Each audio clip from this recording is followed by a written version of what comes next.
Assalamualaikum warahmatullahi wabarakatuh. Perkenalkan, nama saya Ananta Aprisya dengan NIM 2341622620180 kelas TI 23E. Di sini saya akan menjelaskan tentang pertimbangan desain dan ekonomi pada proses pemesinan. Yang pertama, untuk definisi kemampuan proses itu sendiri yaitu adalah kemudahan material dipotong menggunakan pahat dengan parameter pemesinan tertentu. Adapun kriteria kemampuan proses, yang pertama umur pahat, yang kedua gaya dan tenaga, yang ketiga kehalusan permukaan, yang keempat kemudahan pembuangan gram. Untuk selanjutnya kita masuk ke dalam karakteristik material. Ada 3 jenis karakteristik material. Yang pertama ada kekerasan atau hardness. Material tinggi dapat terjadinya keausan pahat, umur pahat menjadi pendek. Yang kedua, kekerasan material rendah. Material menjadi ulet, mengakibatkan permukaan potong jelek. Yang ketiga, adanya kekuatan atau strength. Material tinggi, terjadinya temperatur potong meningkat dan mengakibatkan material sulit dipotong. Terus selanjutnya kita masuk ke karakteristik material kimiawi. Yang pertama, kandungan karbon meningkat, menjadikan kekuatan dan kekerasan meningkat dan terjadinya penurunan proses.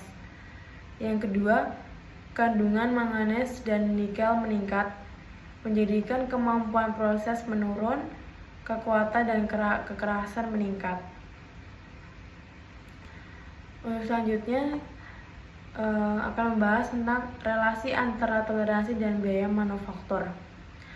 Toleransi yang lebih ketat dapat meningkatkan biaya manufaktur karena memerlukan proses produksi yang lebih presisi dan kontrol kualitas yang lebih ketat. Namun, toleransi yang terlalu longgar dapat menghasilkan produk yang tidak memenuhi spesifikasi dan meningkatkan biaya garansi. Oleh karena itu, penting untuk menentukan toleransi yang tepat untuk mencapai keseimbangan antara biaya produksi dan kualitas produk.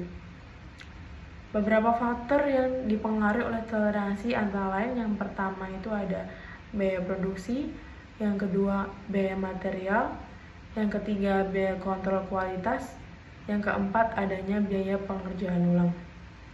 Menentukan toleransi yang tepat dapat membantu mengoptimalkan biaya produksi dan kualitas produk. Selanjutnya saya akan menjelaskan tentang kehalusan permukaan potong. Yang pertama ada faktor geometri. Faktor geometri itu terdapat jenis operasi pemesinan, geometri pahat, dan kecepatan makan. Yang kedua adanya faktor material kerja. Adanya yang pertama pengaruh build-up edge yang terbentuk pada ujung pahat, yang kedua gram yang bergesek kembali dengan material, yang ketiga material yang robek, yang keempat adanya crack yang terbentuk karena sifat material. Yang ketiga faktor gerakan dan mesin perkakas. Yang pertama getaran mesin atau pahat potong dapat menyebabkan gelombang permukaan. Yang kedua defleksi fixture. Selanjutnya, pemilihan parameter pemesinan. Pemilihan kecepatan makan dan kedalaman potong bergantung pada yang pertama adanya pahat. Material pahat yang keras mudah patah sehingga digunakan pada kecepatan makan yang rendah. Yang kedua, ada roughing, dilakukan pada kecepatan makan yang tinggi berkisar 0,5 sampai 1,25 mm. Adanya finishing dilakukan pada kecepatan makan yang rendah berkisar 0,125 sampai 0,04 mm atau ref. Yang ketiga, optimasi kecepatan potong. Fungsi dan tujuannya maksimasi kecepatan produksi dan minimasi biaya produksi. Untuk selanjutnya kita masuk ke dalam cairan pendingin untuk proses pemesinan. Cairan pendingin digunakan dalam proses pemesinan untuk mengurangi panas dan gesekan, serta meningkatkan kualitas produk dan efisiensi proses dengan mengurangi keausan pahat dan meningkatkan kualitas permukaan produk, dan tersedia dalam bentuk sintesis, semi-sintesis, atau berbasis minyak.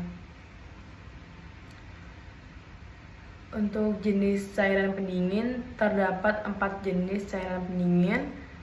Yang pertama adanya strike oil atau minyak murni. Minyak yang tidak dapat diemulsikan dan digunakan pada proses pemesinan dalam bentuk sudah diencerkan. Yang kedua, minyak sintesis. Tidak mengandung minyak bumi atau minyak mineral, dan sebagai gantinya dibuat dari campuran organik dan inorganik alkalin bersama-sama dengan bahan penambah untuk penangkal korosi. Yang ketiga ada soluble oil, digunakan untuk kerja pelumasan dan penghantaran panasnya yang bagus. Minyak ini digunakan luas oleh industri pemesinan dan harganya lebih murah di antara yang lain. Yang keempat adanya semi-sintetik, kombinasi antara minyak sintetik dan soluble oil, dan memiliki karakteristik kedua minyak pembentuknya. Harga dan unjuk kerja penghantaran panasnya terletak antara dua buah cairan pembentuknya. Untuk cara pemberian cairan pendingan pada proses pemesinan, yaitu terdapat 4 cara. Yang pertama, sistem pendingin banjir. Cairan pendingin disemprotkan secara langsung ke area pemesinan dengan volume yang besar. Yang kedua, sistem pendingin kabut. Cairan pendingin diubah menjadi kabut dan disemprotkan ke area pemesinan. Yang ketiga, sistem pendingin melalui pahat. Cairan pendingin dialirkan melalui saluran yang terdapat pada pahat. Yang keempat, sistem pendingin manual. Cairan pendingin diberikan secara manual dengan menggunakan kuas atau semprotan. Untuk selanjutnya, pengaruh cairan pada proses pendinginan. Fungsi utama dari cairan pendingin pada proses pemesinan adalah yang pertama, melumasi proses pemotongan khususnya pada kecepatan potong rendah. Yang kedua, mendinginkan benda kerja khususnya pada kecepatan potong tinggi. Yang ketiga, membuang geram dari daerah pemotongan. Fungsi kedua cairan pendingin yaitu yang pertama, melindungi permukaan yang disayat dari korosi. Yang kedua, memudahkan pengambilan benda kerja karena bagian yang panas telah didinginkan. Untuk selanjutnya kita masuk ke kriteria pemilihan cairan pendinginan. Yang pertama, kemampuan penghantar panas. Yang kedua, kemampuan pelumasan. Yang ketiga, pembuangan bram. Yang keempat, pembuatan kabut. Yang kelima, kemampuan cairan membawa bram. Yang keenam, pencegahan korosi. Yang ketujuh, stabilitas cairan. Sekian penjelasan dari materi yang saya berikan. Semoga dapat bermanfaat. Sekian dan terima kasih.